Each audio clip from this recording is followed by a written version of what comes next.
Class 8 subject math chapter number 3 cube and cube roots exercise 3.1 का second question. Find the prime factorisation with the following are perfect cube. Second question 216 और fourth 6 question है 588 और 216 का हमने LCM निकाला तो जिसके फैक्टर हो गए 2 के 108, फिर 2 से किया 54, फिर 2 से किया 27, 3 से किया 9, 3 से किया 3 और 3 से किया 1। तो 3 बार 2 आया, 3 बार 3 आया। हम क्यूब के अंदर 3 के जोड़े बनाते हैं, तो 2 के जो पेयर में से ले लेंगे हम 3 को और 2 को और 3 वाले में से 3 को, इन दोनों मल्टीप्लाई किया 6, यानी कि हमारा 216 जो है परफेक्ट क्यूब है। अब हम इसके विपरीत लेंगे 188 को, इसके फैक्टर करेंगे 2 से किया 294, 2 से किया 147, 3 से किया 49, 7 से किया 7, 7 से किया 1। तो हमारे इसमें कोई भी तीन के पेयर नहीं बन रहे, इसलिए हमारा 588 is not perfect cube. Question number 6, multiply 6561 by the smallest number so that the product is a perfect cube. Also find the cube root of product. तो 6561 का हम 3 से करेंगे डिवाइड, फैक्टर करने हैं हमको, तो 3 से करेंगे 2187, फिर 3 से किया 729, फिर 3 से किया 243, फिर 3 से किया 81, 3 से किया 27, फिर 3 से डिवाइड किया 9, 3 से किया 3 और 3 से किया 1। तो हमारे पेयर निकल बन कर आए, इसमें 2 पेयर बने, 3 के 3 और इस 3 के 3। अब ये 2 3 बचे हमारे पास। मल्टीप्लाई जब दिया हो सम्स के अंदर तो हमको जो होता है पेयर बनाने के लिए कितने और की जरूरत है। तो हमारे यहाँ पर 2 तो हैं, तो इसका मतलब एक 3 हमारे पास और आ जाए तो इसका पेयर भी बन जाएगा। तो यही आंसर होता है। अब वो कह रहा है कि तीनों के अगर पेयर बन जाते तो क्या आंसर होता, तो 3 3 3, तीनों में से एक 3 को ले लेते हैं हम, तो 27, 3 into 3 into 3 equal 27 answer. Question number 7, divide the number 8748 by the smallest number so that the quotient is a perfect cube. Also find the cube root of the quotient. हमने 8748 का फैक्टर किए, 2 से किया हमने 4374, फिर 2 से किया 2187, 3 से किया 729, फिर 3 से किया 248, फिर 3 से किया 81, फिर 3 से किया 27, फिर किया 3 से 9 और 3 से 9 किया तो 3 और 3 से 3 को किया 1। तो हमारे फैक्टर बन के आए ये वाले। इसके अंदर से हमारे 3 के 2 पेयर बने, एक 3 बच गया और 2 2 बच गए। डिवाइड क्वेश्चन के अंदर जब डिवाइड दिया हो तो जो हिस्सा बचा रह जाता है वही हमारा आंसर होता है। तो 2 बार तो 2 बचे हैं, एक 3 बचा है, तो 2 या 4, 4 3 या 12, आंसर हमारा 12 हो गया। अब कितने पेयर बने थे हमारे 2, तो 2 पेयर में से हमने 3 दोनों उतार लिए तो 9। इस तरह हमारे 2 आंसर हुए, एक 12 और एक 9।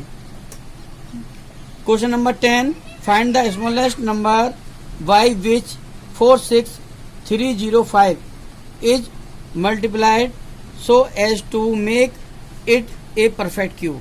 तो हम 46305 का फैक्टर करेंगे, 5 से डिवाइड किया 9261, फिर 3 से किया 3087, 3 से किया 1029, 3 से किया 343, 7 से किया 49, 7 से किया 7, 7 से किया 1। तो हमारे पेयर बनाए हमने, तो 7 के तीनों बन गए और 3 के बन गए, पर एक 5 रह गया और क्वेश्चन के अंदर मल्टीप्लाई दिया है जो 5 रह गया। अब 5 का हमारा आंसर, इसमें 5 के अंदर हमें 2 5 और चाहिए तभी इसका पेयर बन पाएगा, इसलिए हमारे 2 5 जब आएंगे तो यही आंसर होता है। 5 इंटू 5 25 आंसर हो गया। Find the smallest number. Question number 11, find the smallest number by which we should divide 2662 so as to make is perfect cube. अब हम इसके फैक्टर करेंगे 2662 का। 2 से किया 1331, फिर 11 से किया 121, फिर 11 से किया 11 और 11 से किया 1। तो हमारे फैक्टर आए 2 into 11 into 11 into 11।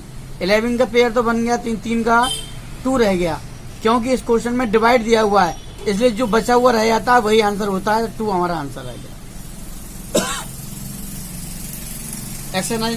Exercise 3.2 question number 2, find the cube root of the following. Question number second का सेकेंड 64/125। अब ये अपॉन में दिया है तो 64 को अलग निकालेंगे हम और 125 को अलग निकालेंगे।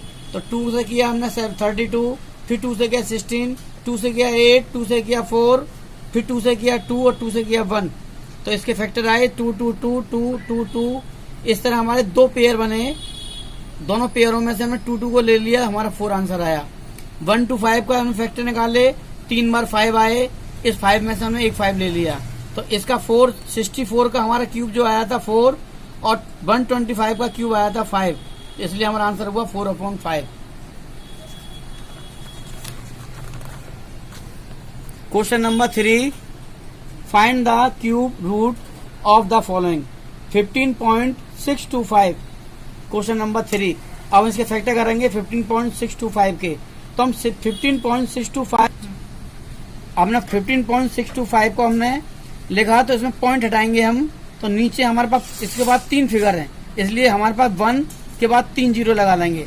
अब हमारे बिना पॉइंट का हो जाएगा, तो पहले हम निकालेंगे 15.625 का। 15.625 को निकाला हमने, तो जो निकल के आया हमारे 2 पेयर बने इसके, 5 × 5 का 25 और 1000 का हमने निकाला फैक्टर किए, वो हमारा निकल के आया 10। तो 25/10 हमारा आंसर हुआ। अब इसको हमने डिवाइड करेंगे तो ये 1 के बाद पॉइंट लगा देंगे, जब 10 से 25 डिवाइड करेंगे 2.5 आंसर आएगा। Question number 4,